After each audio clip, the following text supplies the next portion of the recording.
Pemirsa, bendera One Piece ini menjadi sesuatu yang viral jelang hari kemerdekaan. Kita tidak tahu apakah ini hanya sekedar tren atau bentuk kritik atau ada yang ingin disampaikan sebetulnya oleh masyarakat. Tapi hari ini kita akan membahas terkait dengan datanya dan apa yang diinginkan oleh masyarakat sendiri dari postingan ini sendiri ya. Dan kita akan bahas bersama, sudah bergabung bersama saya Direktur Indonesia Indikator Mbak Rustika Herlambang. Hai Mbak Tika, apa kabar? Baik Mbak, sehat sekali hari ini ya. Long time no see ya, kita iya, udah lama nggak ngobrol. Pokoknya kalau sama Mbak Tika, kita biasanya ngobrol ini soal data, soal media sosial, karena kan ini udah lagi rame banget Mbak. Masif juga terkait postingan bendera One Piece ini, pro kontranya, respons masyarakatnya, respons dari pemerintahnya. Tapi kalau Mbak Tika sendiri dulu ngelihatnya ini sebagai apa sih, fenomena apa ini gitu? Ya. Yang pertama adalah ini adalah fenomena di dunia digital, di mana di era fast politik itu semua orang berhak untuk menyampaikan kebebasan berekspresi. Dia bisa melakukan kebebasan berekspresi itu dengan berbagai cara dan dengan berbagai platform gitu. Dan satu hal yang menarik dari fenomena One Piece itu Mbak, karena dalam beberapa waktu ini sudah terdapat 65.000 percakapan di media sosial dari kelima platform. Dan menariknya lagi karena ternyata percakapan itu berasal dari netizen dari Gen Z sampai baby boomer. Jadi seluruh usia betul ya, sekali. Ini seluruh usia yang main sosmed betul gitu ya. Betul sekali, dan ini adalah satu hal yang menarik karena ternyata isu terkait sama One Piece ini bisa menggerakkan seluruh usia gitu. Dan kalau kita lihat juga dari sisi persebaran gitu, persebaran isu ini ternyata dari Sabang sampai Merauke gitu. Dan itu adalah salah satu hal yang cukup menarik karena dari 65.000 postingan itu per siang tadi itu engagementnya sudah hampir 5 juta. Dan itu menunjukkan bahwa ternyata netizen memberikan atensi besar terhadap isu One Piece ini bendera gitu. Pengibaran bendera One Piece ini gitu. sendiri ya. Tapi kan ini menarik ya kata Mbak Tika, jadi dari segala rentang usia, Gen Z sampai boomer juga memberikan atensi terhadap isu ini. Ikut posting lah terkait hal ini. Pro kontranya nanti pasti saya tanya nih Mbak, yang mana yang pro, yang mana yang kira-kira ada kontra gitu. Tapi kalau dari 5 platform yang Mbak Tika sebutkan tadi, yang mana sih yang paling banyak yang ngomongin soal ini? Betul. Jadi kalau bicara soal platform yang paling cerewet nih gitu ya, pasti Twitter ya gitu. Jadi secara jumlah Twitter itu dia hampir 50.000 percakapan terkait dengan One Piece gitu. Tapi kalau kita bicara soal engagement, TikTok masih merajai. Juaranya. Betul, itu pasti masih juaranya. Jadi TikTok dan kemudian Instagram itu merupakan platform yang paling banyak disukain oleh netizen generasi muda. Tetapi engagement ketiga itu berasal dari Twitter, di mana masyarakat itu melihat bahwa inilah tempat kita untuk bisa berdiskusi. Mereka berdiskusi secara kritis terkait dengan fenomena One Piece ini gitu. Dan kalau kita bedah lagi ya Mbak, setiap media sosial itu dia memiliki karakter yang berbeda satu dengan yang lain gitu. Jadi kalau untuk yang wilayahnya Twitter itu berisi terkait sama sesuatu yang sifatnya kritis gitu, mengkritisi fenomena ini gitu.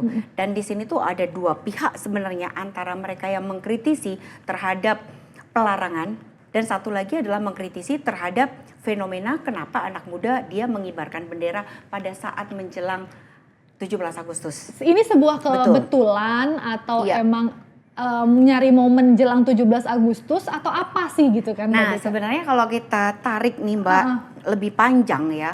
Jadi kenapa fenomena itu bisa menjadi sangat kena gitu kan ke netizen. Jadi yang pertama, kalau kita buka di tanggal 22 Juli tahun 2025 itu ada satu postingan dari ini awalnya ya? Ini awalnya awal banget ya? Yang menyatakan bahwa tanggal 22 Juli itu adalah hari 100 tahun One Piece gitu di dunia ini, sehingga mereka melakukan untuk ajakan One Piece Day gitu. Dan One Piece Day. Betul sekali. Jadi dari sebuah akun di sebuah komik ini gitu, dia mengajak netizen untuk bikin seperti itu. Dan kemudian di awal dari tanggal 22 Juli itu sampai di akhir Juli itu netizen memberikan tanggapan gitu. Wih, ternyata benderanya lucu ya gitu.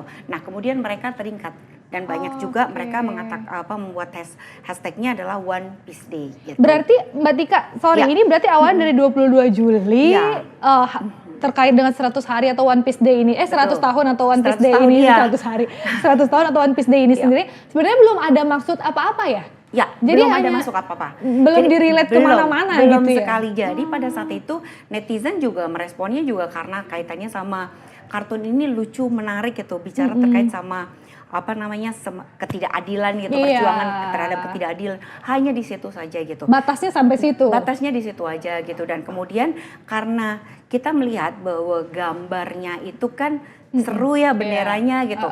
Mulailah gitu para netizen itu terutama yang di TikTok mereka mulai memasang bendera. Nah, ketika memasang bendera itu sebenarnya ada satu fenomena yang menarik di mana kita juga lihat di media menyatakan bahwa banyak sekali penjual bendera laris manis gitu. Jadi ada efek apa ekonomisnya gitu. Nah, tetapi kemudian kenapa ini menjadi satu hal yang cukup viral karena adanya larangan. Nah, berarti betul titik sekali. Mulai riuhnya itu setelah ada larangan betul itu sekali gitu ya. Nah, sementara kita tahu bahwa yang namanya media sosial ataupun netizen itu kadang-kadang dia hanya menerima itu sepotong-sepotong gitu, sehingga mereka menganggap bahwa kenapa sih ini gitu, kok mereka ini atau pemerintah melarang mereka gitu untuk mengibarkan bendera One Piece. Ini kan bagian dari simbol kebebasan. Setiap orang itu berhak untuk bicara, setiap orang tuh punya hak untuk berekspresi melalui media sosial maupun melalui misalnya dengan pengibaran bendera gitu. Sebenarnya awalnya adalah bagian dari ini sesuatu hal yang kaitannya sama budaya populer lah gitu, karena kan bagus gitu kan, apalagi gitu kalau kita lihat jejak digitalnya itu ternyata Ibu Sri Mulyani juga suka, dan kemudian Mas Gibran Rakabuming pernah pakai pin One Piece juga waktu gitu. debat-debat Pilpres dulu nah, ya. Akhirnya dari situlah timbul perdebatan gitu. Kenapa kalau misalnya perdebatan di Facebook gitu, kenapa ketika digunakan oleh Gibran Rakabuming dianggap sebagai sesuatu yang kreatif?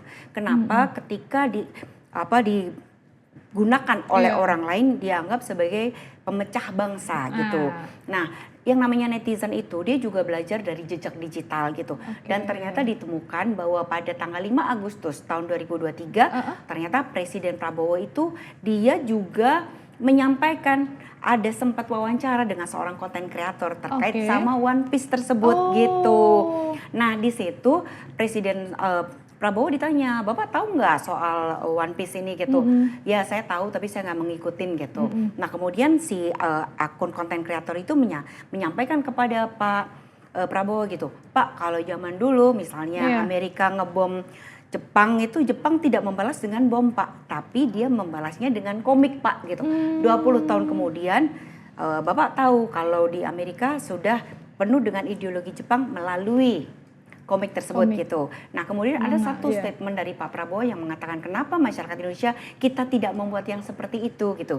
Artinya bahwa ternyata ada jejak digital di situ. Ada Pak Prabowo yang dia bicara soal kreativitas dan juga ada Pak Gibran Rakabuming. Namun sebenarnya kalau kita lihat dari konteksnya gitu ya, mereka ini kan menaikkan bendera di saat hari-hari menjelang gitu kan, menjelang 17 Agustus gitu, di mana pada tanggal 23 Juli itu kan Pak Prabowo meminta kepada masyarakat gitu, yuk kita sama-sama rame-rame menaikkan bendera merah putih gitu, karena merah itu adalah darah para pahlawan kita, suci itu dari jiwa kita gitu. Jadi itu adalah salah satu hal yang diangkat oleh para pejabat negara gitu loh, bahwa kita harus bagaimanapun yang namanya bendera merah putih itu ada undang-undangnya dan kita harus menghargai di situ gitu.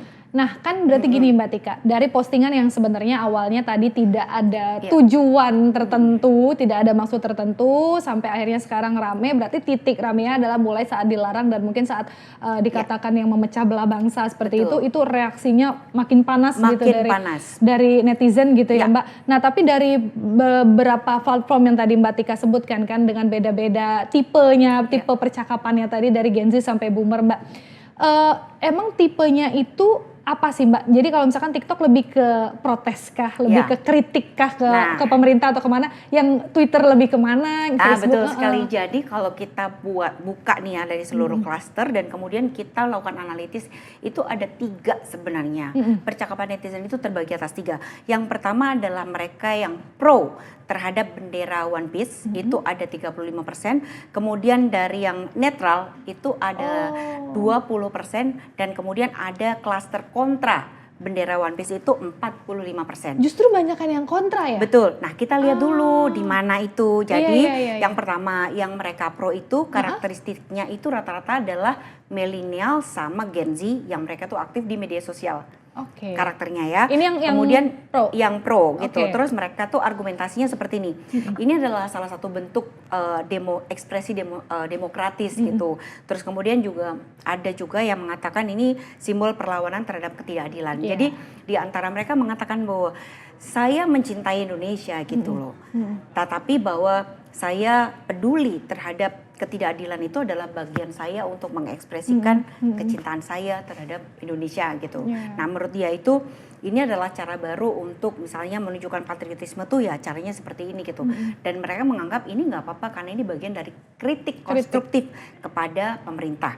Nah, platform yang paling dominan itu adalah TikTok, ini 45% ya, yang bicara soal pro, dan kemudian Instagramnya 30% yang pro, kemudian Twitternya 25%.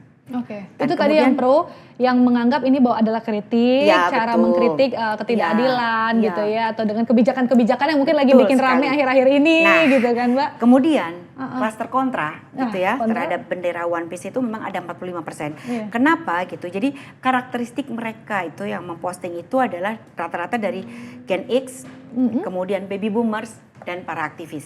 Oke, jadi argumentasi mereka itu adalah ini bagian dari dalam tanda petik ya menghina simbol negara gitu. Bagaimana mungkin merah putih di replace dengan bendera One Piece gitu. Terus kemudian mereka juga ada yang mengatakan bahwa ini bagian dari mereka tuh tidak menghormati perjuangan para pahlawan. Kemudian juga ini adalah sebuah provokasi yang cukup berbahaya gitu.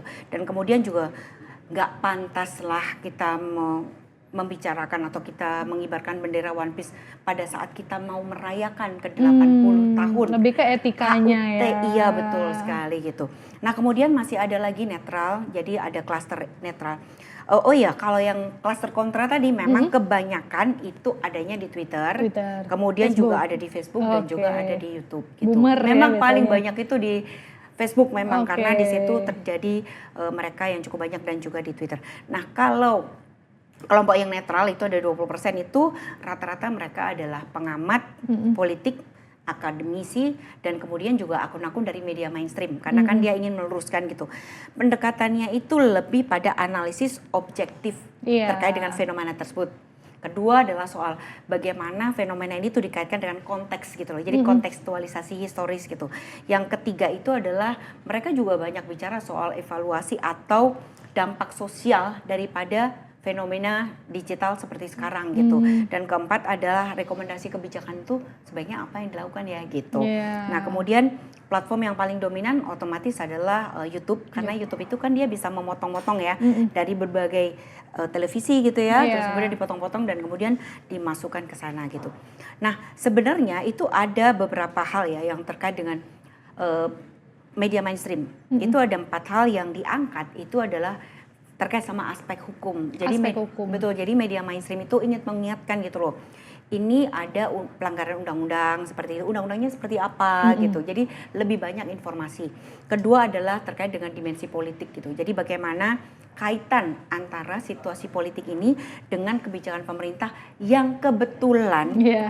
Jadi fenomena ini pertama kan di truk kan gitu, bendera di truk itu kan, dan itu kaitannya sama kebijakan odol.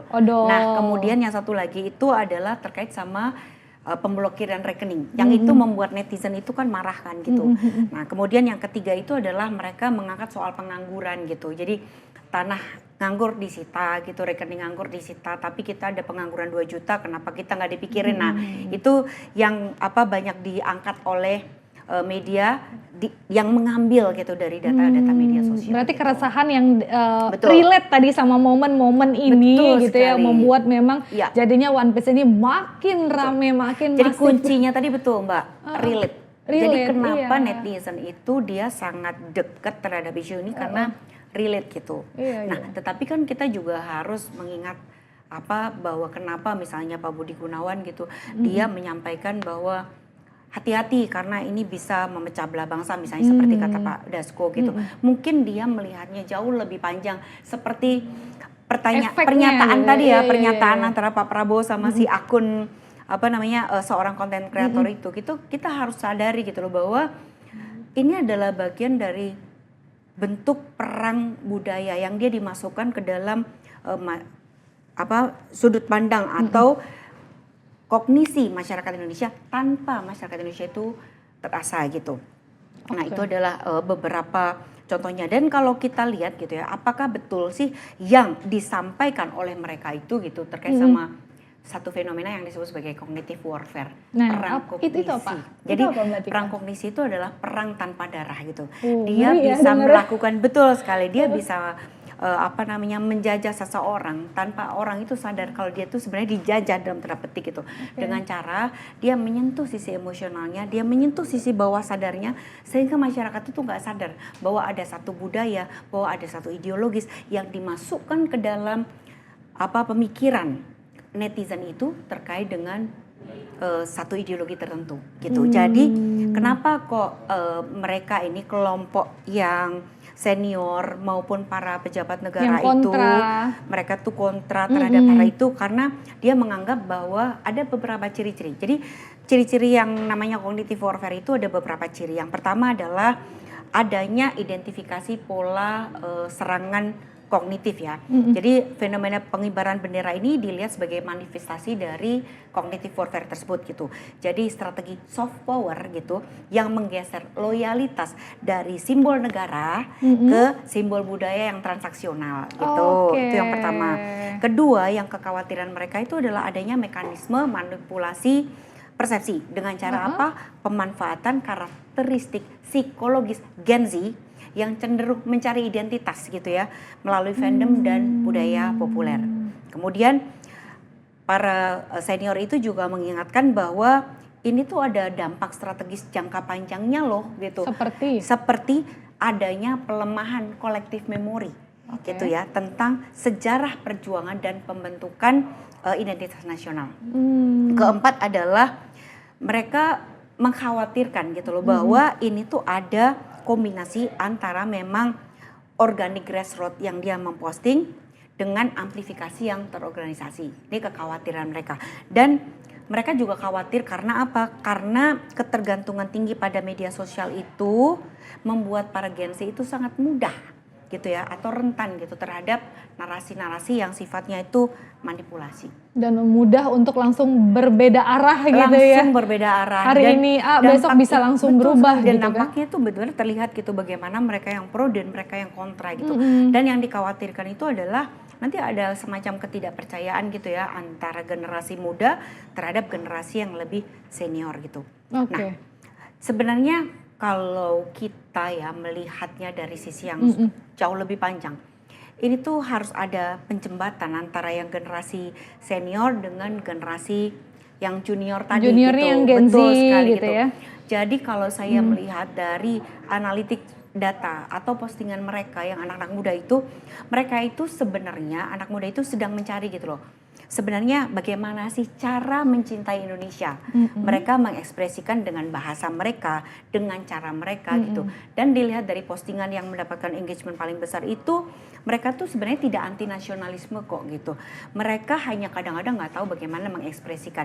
Dan mereka tuh mengatakan bahwa kemarahan mereka pada ketidakadilan itu adalah sebuah bukti bahwa mereka tuh peduli gitu. Bukan mereka itu tidak peduli gitu. Nah, itu adalah buat generasi senior sebenarnya ini adalah satu momentum yang paling tepat. Untuk apa? Untuk menjadi guru, untuk menjadi mentor. Anak muda itu butuh mentor gitu loh. Mereka bagaimana sih cara untuk mencintai negeri kita gitu loh. Dengan cara yang benar dengan gitu cara ya. yang benar gitu ya atau yang tepat gitu. Karena generasi muda itu kan dia butuh guidance. Generasi muda itu tidak butuh judgment. Nah, ibaratnya seperti itu gitu. Nah, sementara itu untuk generasi junior itu mereka juga harus disadarkan gitu bahwa yang namanya mereka itu memang generasi yang lahir dari sebuah era kebebasan. Mereka bisa mengekspresikan diri gitu dan berbicara itu adalah hak yang tidak terbantahkan untuk mereka gitu. Tapi Mereka tumbuh dengan One Piece, mereka tumbuh dengan Naruto. Dan itu cara mereka untuk mengekspresikan sesuatu itu gitu kan mereka ya. bicara soal persahabatan Iya, gitu, betul. melawan ketidakadilan gitu dengan cara mereka gitu. Tetapi kita juga harus ingat kata-kata Pak Prabowo gitu tentang bahwa gitu warna merah di dalam bendera kita itu adalah darah nenek moyang kita yang mereka itu berjuang supaya anak muda seperti mereka itu bebas nonton anime, bebas untuk melakukan atau berekspresi gitu. Itu adalah bagian dari itu gitu. Jadi mungkin para anak muda itu kadang-kadang tidak menyadari gitu loh adanya perang yang dikhawatirkan, karena kan yang generasi senior itu udah pernah merasakan perang kan gitu. Ternyata perang sekarang udah beda gitu. Jadi kalian itu harus waspada gitu. Jadi jangan sampai gitu ya kebebasan kalian itu bisa merusak simbol-simbol nasional gitu dan kehilangan kepercayaan gitu, karena bagaimanapun bendera merah putih itulah yang menyatukan 270 juta orang itu gitu. Nah, tapi Mbak Tika dari banyaknya postingan ini, berapa puluh ribu postingan yang kita bahas ini tadi gitu ya Mbak, apa sih yang menunjukkan bahwa postingan ini kemudian organik gitu ya, memang dipost secara spontan oleh individu, atau sebetulnya ada gerakan terkoordinasi gitu yang dikhawatirkan betul gitu. Sekali. Jadi kalau kita lihat ya, jadi dari berbagai postingan tersebut itu rata-rata memang bercerita tentang sesuatu ini adalah organic movement gitu, karena mereka bercerita terkait sama pengalaman mereka gitu, ekspresi mereka gitu, terkait dengan dinamika yang terjadi gitu. Memang momentumnya itu karena kebetulan pada saat yang sama itu muncullah yang kasus kemarin itu pemblokiran PPATK. Dan PPATK itu dan rekening itu adalah isu yang sangat relate sekali sama generasi muda, sehingga mereka langsung menumpahkan sedikit kekecewaan kepada pemerintah itu melalui media sosialnya. Betul sekali gitu. Dan mereka juga rada kecewa karena kenapa sih harus dilarang gitu. Kan ini bagian dari ekspresi kita gitu. Ini kan bagian dari ya budaya fun gitu loh, budaya populer aja gitu. Kenapa sih kalian takut? Nah, itu dari sisi anak muda gitu. Dan kalau saya lihat mereka juga menyampaikan ini hampir semuanya organik. Tetapi yang dikhawatirkan itu adalah bagaimana movement yang organik ini kemudian dalam tanda petik dimanfaatkan oleh kepentingan-kepentingan tertentu yang mereka tidak suka terhadap Indonesia. Karena ketika kita bicara soal media sosial, kita tidak hanya bicara soal Indonesia. Kita tidak hanya bicara soal Indonesia dalam artian yang sesungguhnya, tetapi Indonesia dalam peta dunia gitu, di mana saat ini kita tahu sedang ada perang geopolitik gitu, geoekonomi gitu, dan Indonesia sebagai salah satu bagian dari situ tidak pernah lepas dari perang itu gitu. Berarti artinya memang kalau dari postingan ini sampai hari ini, sampai sejauh ini, kalau dari data dari analisis Mbak Tika sendiri ini masih organik gitu ya Mbak, tapi memang dikhawatirkan bahwa nanti ada yang mengkoordinasi atau ke arahnya tertentu yang kita jangan sampai terjadi gitu ya, itu yang dikhawatirkan. Tapi Mbak, kalau misalkan dari postingan-postingan ini sendiri yang sampai dengan hari ini dari 5 platform tadi, tagar apa sih yang paling rame? Hashtag tertentunya? Pasti One Piece. One Piece betul gitu, bendera One Piece, bendera merah putih gitu. Kemudian itu adalah beberapa tagar yang dia cukup banyak disampaikan oleh netizen gitu. Bicara soal ketidakadilan gitu. Kemudian juga bicara soal elit versus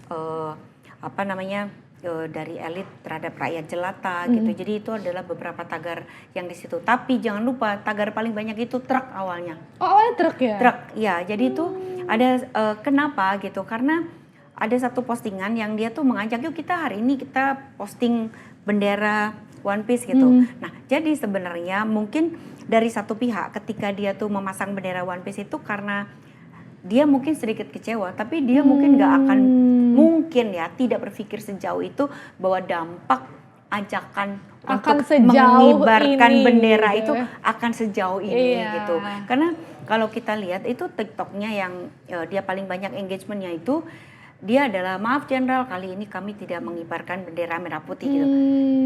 Dia adalah akun biasa, akun organik yang kalau kita lihat itu dia lebih banyak cerita tentang kehidupan sehari-hari gitu. tentang truk gitu, kehidupan truk, kehidupan perjalanan di truk itu. Jadi sebenarnya ya awalnya hanya Ya, mengungkapkan itu, betul tapi nggak tahu gitu. ternyata masif dan banyak yang Masif ikut gitu, dan gitu juga ya. kemudian juga ada orang yang dia mengibarkan bendera One Piece barengan sama bendera merah putih gitu. Jadi sebenarnya karena tadi 100 tahun One Piece itu tadi Iya. kan gitu, terus kemudian dia membuat kok kayaknya lucu ya, dan benderanya kan bagus ya gitu. Tapi yang mungkin kalau disebut itu karena konteksnya Konteksnya ya. tidak tepat, karena kita sedang berada dalam ajakan untuk 80 tahun kemerdekaan Indonesia dengan mengibarkan bendera sebanyak-banyaknya. Tapi Mbak Tika, kalau dari kita lihat postingan yang masif ini sendiri, ada terkonsentrasi dari daerah tertentu nggak sih? Atau semuanya sama? Ya, ada sebenarnya. Itu di wilayah Jawa Tengah gitu. Dan juga di wilayah Banten gitu ya. Karena memang ada statement dari Banten dan kemudian juga ada aktivitas yang terjadi di situ. Tapi ada juga wilayah yang paling banyak disebut oleh netizen atau dapat engagement itu adalah Jakarta Selatan. Jakarta Selatan? Jaksel, ya.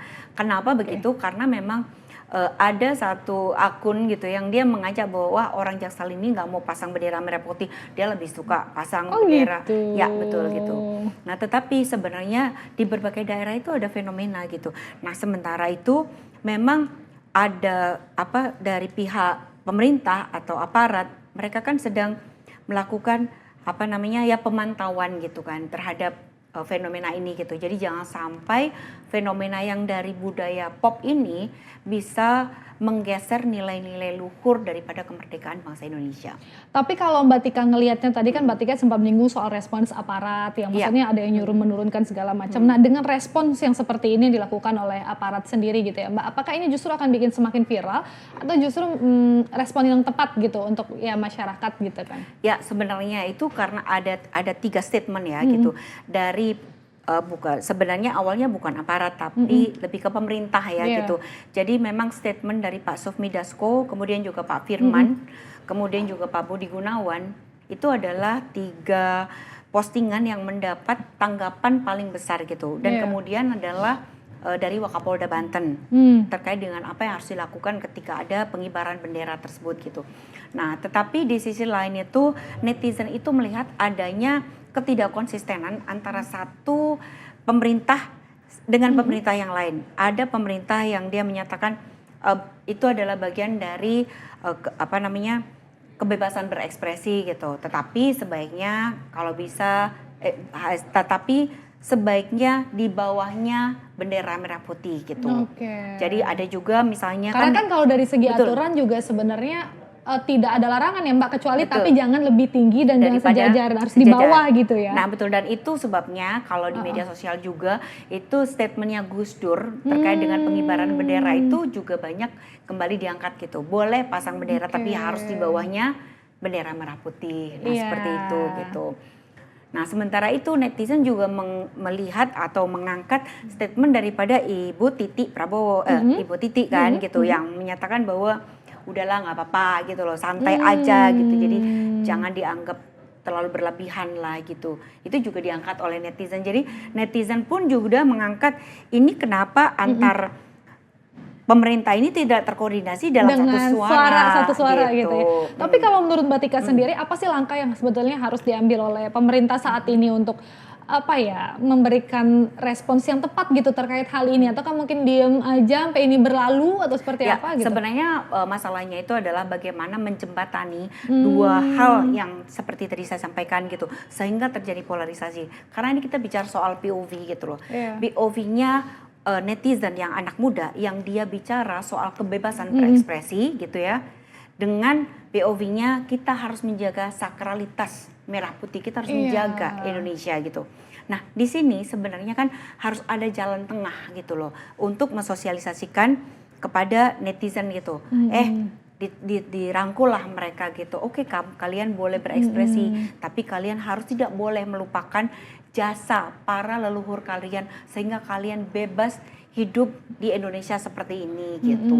Jadi kalian itu bisa merasakan nonton anime sampai habis, kalian bisa dapat baca si One Piece sampai habis dan kalian bisa merayakan 100 tahun itu gitu. Tapi itu tidak akan terjadi tanpa darah yang tertumpah dari para leluhur bangsa ini gitu. Jadi mereka mengharapkan supaya generasi muda ini dia bisa lebih menghargai gitu. Marilah kita bicara dari hati ke hati gitu loh, bahwa kamu bisa mendapatkan kebebasan seperti ini tidak pernah butuh lepas. dijembatani Betul, intinya ya, gitu. butuh Jadi ngobrol itu semua ya. tidak pernah lepas daripada jasa daripada para leluhur kita yang mereka tuh memperjuangkan, dan simbol perjuangan itu adalah pengibaran bendera merah putih atau merah putih itu sendiri. Ada potensi resiko untuk citra pemerintah nggak sih Mbak ke depannya kalau memang hal ini nih semakin viral, semakin liar dan nggak terkendali gitu? Ya, betul sekali gitu. Apabila hal ini dibiarkan gitu sehingga netizen itu dia tahu hanya separuh-separuh misalnya, itu akan menimbulkan dampak jangka panjang adalah menurunnya gitu ya tingkat kepercayaan anak muda terhadap negaranya. Itu yang sebenarnya sangat dikhawatirkan gitu loh. Dan ini adalah sesuatu yang sangat dikhawatirkan gitu tadi melalui yang disebut sebagai cognitive warfare ini gitu loh.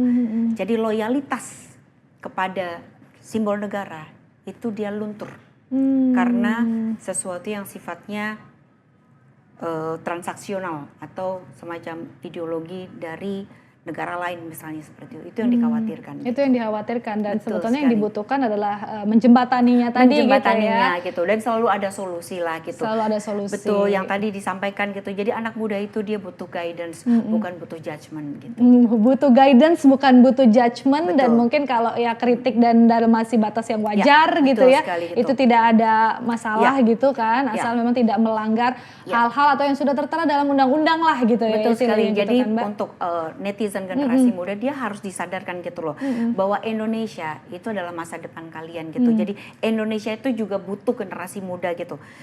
Tapi generasi muda yang bukan sebagai destroyer of symbols nih yang merah putih itu, tapi sebagai creator of the new meanings yang memperkuat bukan melemahkan. Jadi dreams of unity in diversity yang telah diperjuangkan dengan darah dan air mata oleh leluhur kita bangsa Indonesia. Oke, thank you ya Mbak Tika untuk ngobrol-ngobrolnya hari ini, seru banget. Terima kasih buat semua yang udah nonton ya. Jangan lupa like, komen, dan subscribe di YouTube Liputan Indonesia TV. Saya Regina Valeria sama Mbak Arus Tika Erlambang pamit. Thank you ya Mbak, sampai ketemu lagi, sampai jumpa.